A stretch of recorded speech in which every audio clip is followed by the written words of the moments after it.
I'm glad you enjoyed them.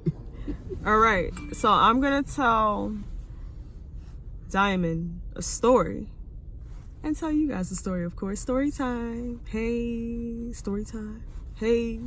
Anyway, I'll work out the story time song, okay? I didn't perfect it yet. Story time. Let me tell you. Let me tell you. And I'm telling you. Nah. And you. And you. Nah, for real. We'll keep on going back and forth. Let's not do that. Let's not do that. Okay.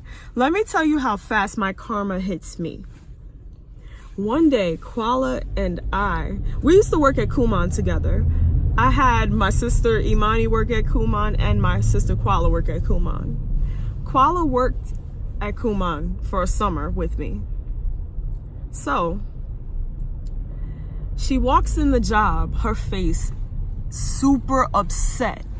So she walks in with that straight face that only the people that are really close with Kuala would know. When Kuala's not happy, you'll see the look on her face. She got that.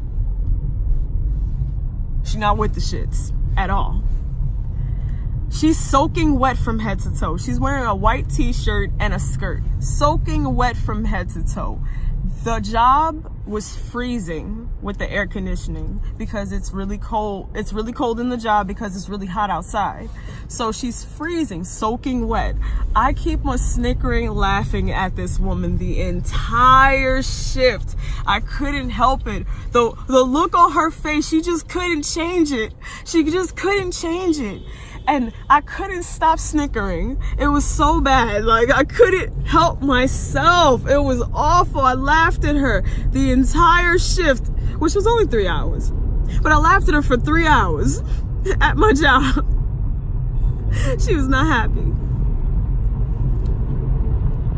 I did laundry the following day, right? A regular laundry day. Washed my clothes. I put them in the dryer for like 40-50 minutes. Do you know I checked the dryer? None of my clothes were dry. None of my clothes were dry. I put it in for a good 30 more minutes. They still didn't dry. They were soaking wet. It seemed like they were even more soaked than when I got them out the washing machine, which was interesting. So I took my wet, damp clothes home that didn't seem to dry. I had to wring out and iron all of my clothes and hang all of my clothes up in the apartment. Every single item I had. I had a lot of clothes and some sheets. I had to hang up everything in the apartment. And because it was too much is why I started ironing some of my stuff dry. So is it a coincidence that my things didn't dry because my sister was soaking wet and I was laughing at her the day before? Or was it karma? You be the judge.